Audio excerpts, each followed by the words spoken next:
In Matthew 23, Jesus laid out his problem with the Pharisees of his time. His main problem with them was that they didn't practice what they preached. To this day, that is the standard that preachers, if not all Christians, are held to. Do we practice what we preach? It isn't always easy to meet that standard. As some preacher once said, I am so good at preaching now that I can preach more in 5 minutes than I can live out in 10 lifetimes. That is a problem that we all have, if preaching is all we ever do. Jesus was coming from a long line of tradition in confronting this problem.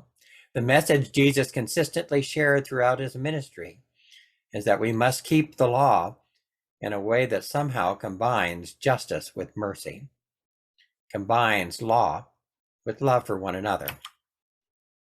The awkward truth for us to realize is that Jesus and the Pharisees were mostly on the same side. Jesus even told his disciples so. The teachers of the law and the Pharisees sit in the Moses seat, so you must be careful to do everything they tell you. The Moses seat was and is occupied by those who preach and teach the 10 Commandments and all the other rules, and Jesus was okay with that.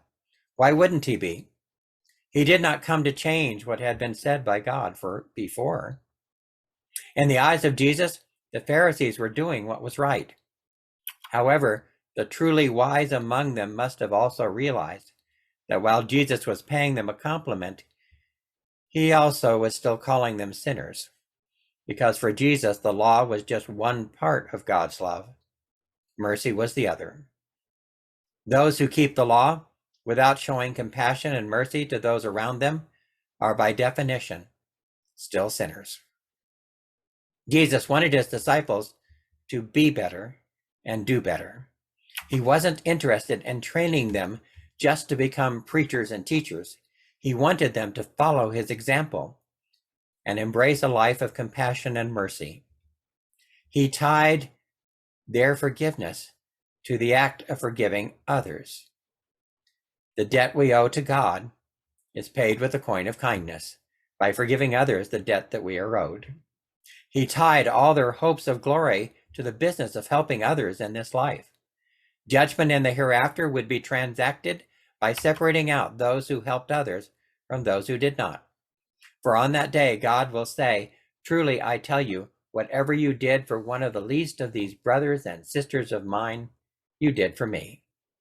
And conversely, truly, I tell you, whatever you did not do for one of the least of these, you did not do for me. Mercy was promised to those who were merciful, not just those who were religious or scrupulously righteous in every way. And even those who sat in the Moses seat were going to one day face that same judgment. Therefore, on the one hand, the Pharisees were doing everything right. And on the other hand, they were failing to do everything that God required of them, because they did not lift a finger to help those who were burdened in this life.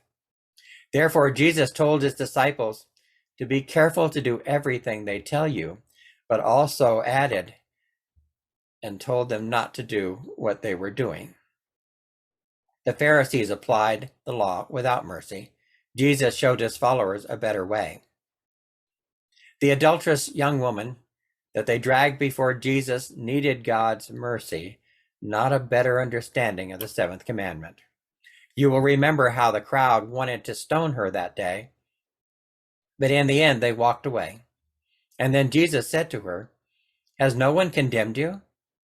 No one, sir, she said. Then neither do I condemn you. Go now and leave your life of sin. That is but one example of how Jesus did not change the law, but he did not make it a hammer either. Instead, he made the law a means of grace, foreshadowing the gift of mercy that was yet to come. And he made that gift personal by saying, neither do I condemn you. His death on the cross would bring God's grace into the world and create a new righteousness based upon faith in him. So in the end, Jesus told his disciples to be different from the Pharisees, The Pharisees were righteous men. But like he said elsewhere, unless your righteousness surpasses that of the Pharisees and the teachers of the law, you will certainly not enter the kingdom of heaven. The kingdom of heaven was never just about the rules that you follow. It was about being merciful and kind and following the golden rule. In everything,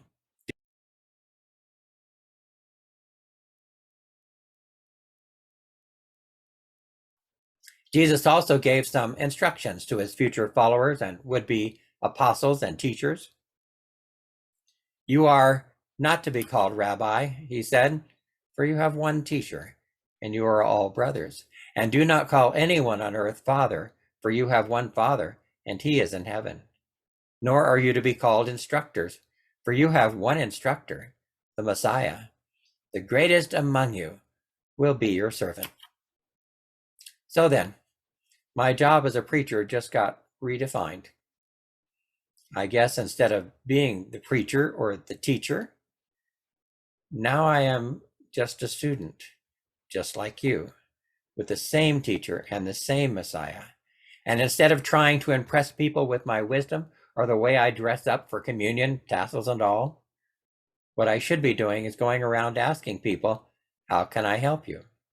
Because that is the quintessential question that creates a servant instead of a master in every situation. When we figure out what it means to become a servant of others, then we will have learned the lesson that Jesus was trying so hard to teach his disciples, that our job in life is to be a servant and to make life better for others. How can I help you? What can I do for you? Do you need a hand?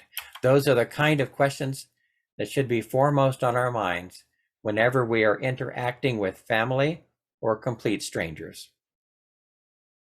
These days, I'm finding it enlightening and kind of fun to consult with artificial intelligence tools to gather information. Here is what one such tool came up with regarding the benefits of embracing servanthood as a way of life. Quote, this attitude toward others can lead to a better life in many ways. For example, it can help you build stronger relationships with others by showing them that you care about their needs and are willing to help them. It can help you develop a more positive outlook on life by focusing on the needs of others rather than your own desires. It can help you grow in your faith by following the example of Jesus and living out his teachings. Ultimately, servanthood is about putting others first and living a life that reflects the love and compassion of Christ. By doing so, we can experience the joy and fulfillment that comes from serving others and making a positive impact in their lives. Unquote. Well done. I don't think I could have said it any better myself. But of course, Jesus did. For those who exalt themselves will be humbled, and those who humble themselves will be exalted. Amen. Be safe, and God bless you.